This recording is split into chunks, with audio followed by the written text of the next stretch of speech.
പഠന ക്യാമ്പിന് സ്വാഗതം ആശംസിക്കാൻ നമ്മുടെ സംസ്ഥാന ജനറൽ സെക്രട്ടറി ടി കെ ശശിധരനെ ക്ഷണിക്കുന്നു. ഇന്നത്തെ ഈ പഠന ക്യാമ്പിൽ പങ്കെടുക്കുന്ന കേരളത്തിലെ വ്യത്യസ്ത ജില്ലകളിൽ നിന്ന് വന്നിട്ടുള്ള യുക്തിവാദി സുഹൃത്തുക്കളെ, ഇന്നത്തെ ഈ യോഗത്തിൽ അധ്യക്ഷത വഹിക്കുന്ന നമ്മുടെ ബഹുമാനപ്പെട്ട പ്രസിഡന്റ് ഗംഗമാഷ്, ഉദ്ഘാടകൻ ധർമ്മരാജ് സാറ്,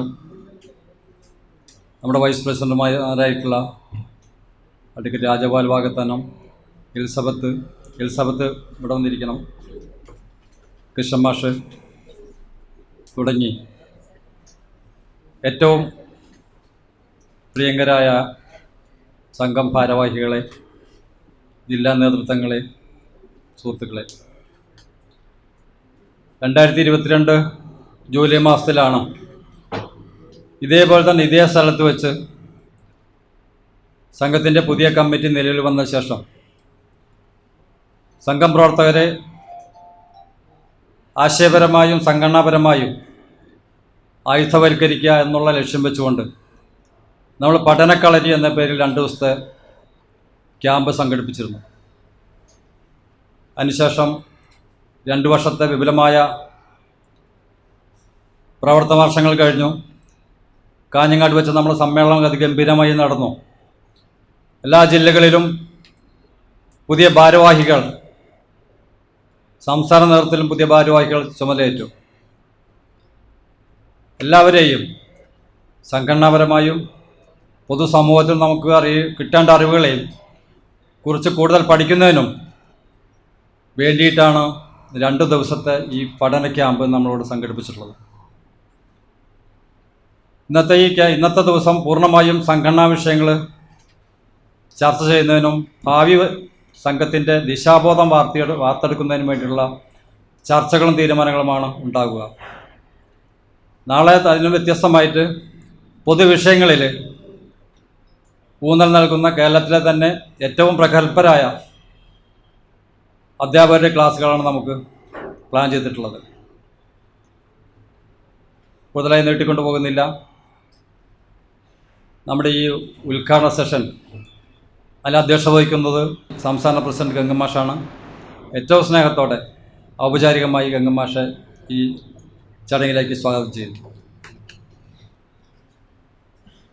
ഉദ്ഘാടനം ചെയ്യുന്നത് നമുക്കൊക്കെ പ്രിയങ്കരനായ, നമ്മളെല്ലാം ഏറെ ബഹുമാനിക്കുന്ന, ആദരിക്കുന്ന ഡോക്ടർ ധർമ്മരാജ് സാറാണ്. അദ്ദേഹം കാലടി യൂണിവേഴ്സിറ്റിയിലെ വൈസ് ചാൻസലറായിരുന്നു.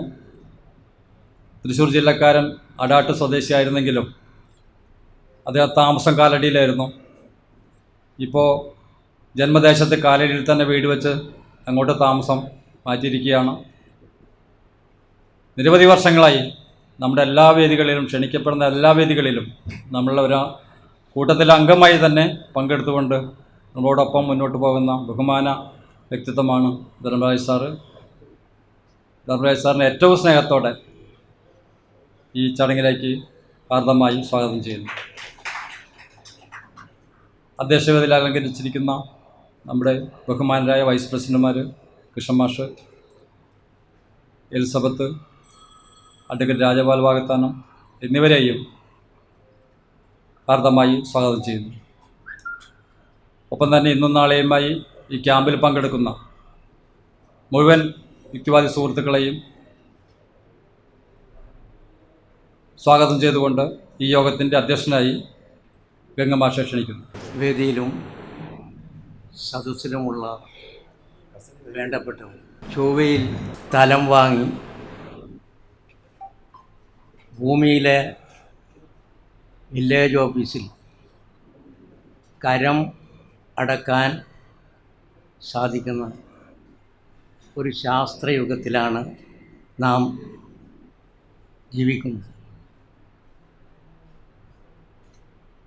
പക്ഷേ നമ്മുടെ നാട്, പ്രത്യേകിച്ച് ഭാരതം, വർഗീയത, അസഹിഷ്ണുത, ഹിംസാത്മകം, മനുഷ്യൻ്റെ സാംസ്കാരിക ബോധത്തിനു നേരെ കൊഞ്ഞനം കുത്തുന്ന ഒരു കാലത്തിൽ നാം ജീവിക്കുകയാണ്. സാക്ഷരതയിൽ മുന്നിട്ട് നിൽക്കുന്ന നമ്മളിൽ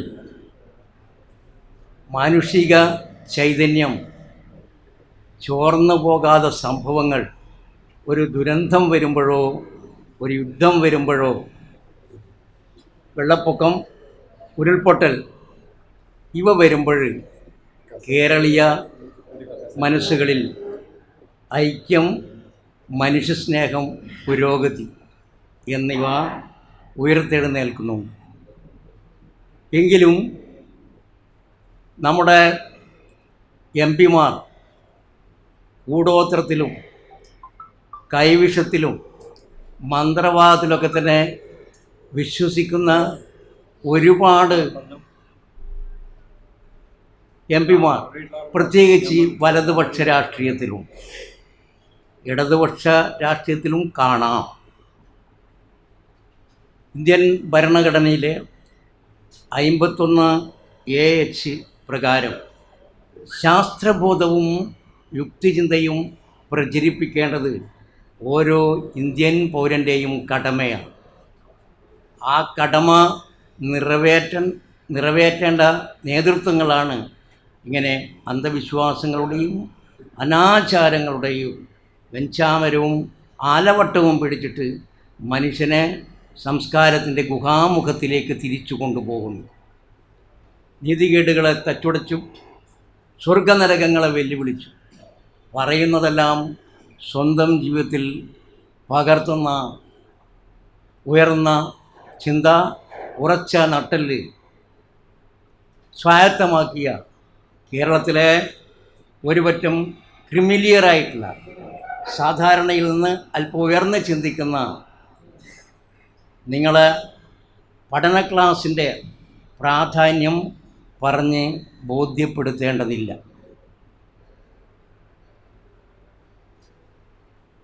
പോക്കുകളും കുന്തങ്ങളുമെന്ന അല്ല മാറ്റത്തിൻ്റെ ആയുധങ്ങൾ, നിഷിദ്ധമായ ആയുധങ്ങൾ,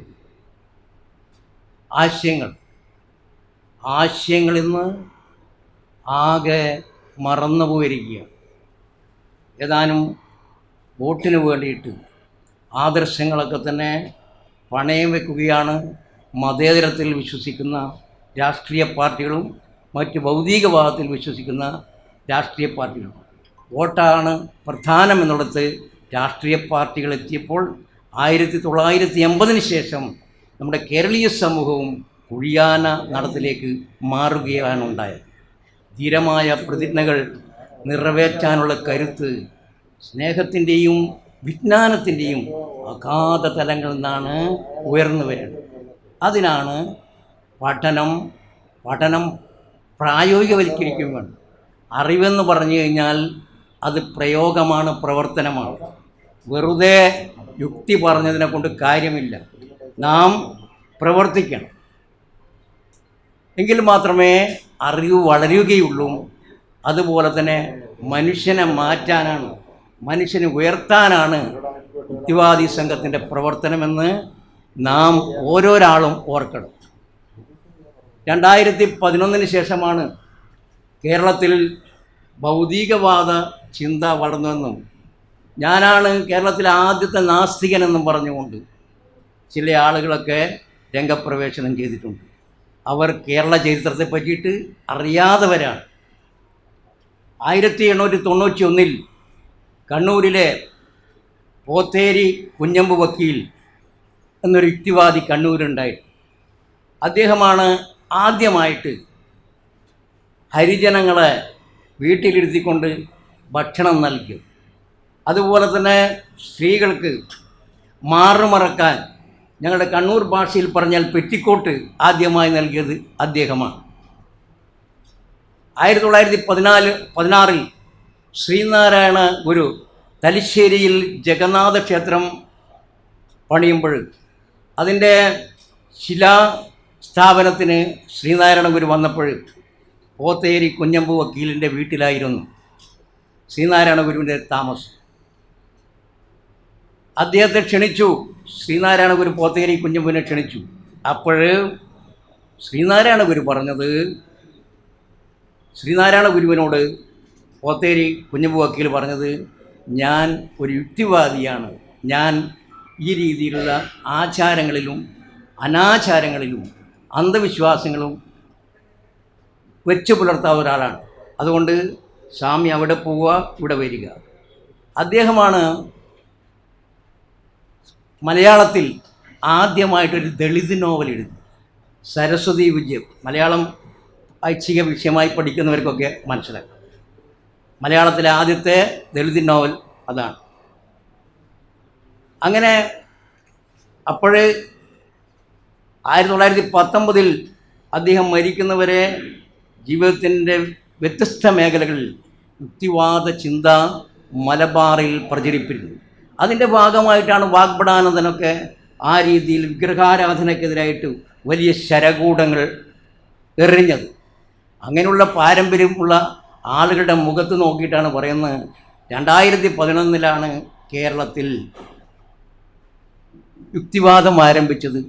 ഇപ്പോൾ യുക്തിവാദം എന്നുള്ള പേരല്ല, നാസ്തികത ആരംഭിച്ചത്. എന്താണ് നാസ്തികത? അതിനെപ്പറ്റിയൊക്കെ പാരമ്പര്യങ്ങളെ നല്ല അംശങ്ങൾ നമ്മൾ മനസ്സിലാക്കണം, ചീത്ത അംശങ്ങളെ പരിത്യജിക്കണം. ഗോവിനും ബ്രാഹ്മണനും സുഖം ഭവിച്ചു കഴിഞ്ഞാൽ ലോകത്തിലെ സർവ്വചരാചരങ്ങൾക്കും സുഖം ഭവിച്ചോട്ടെ എന്ന ഭാരതീയ സൂക്തത്തിൽ രോമാഞ്ചമണിഞ്ഞുകൊണ്ട് നമ്മുടെ സമൂഹത്തെ സംസ്കാരത്തിൻ്റെ ഗർഭമുഖത്തിലേക്ക് തിരിച്ചു കൊണ്ടുപോവുകയാണ്. പഴമയെ അപ്പടി തള്ളിപ്പറയേണ്ട ആവശ്യമൊന്നുമില്ല. പഴമയിലെ നല്ല അംശങ്ങളെ സ്വീകരിക്കുക, ചീത്ത അംശങ്ങളെ പരിത്യജിക്കുക.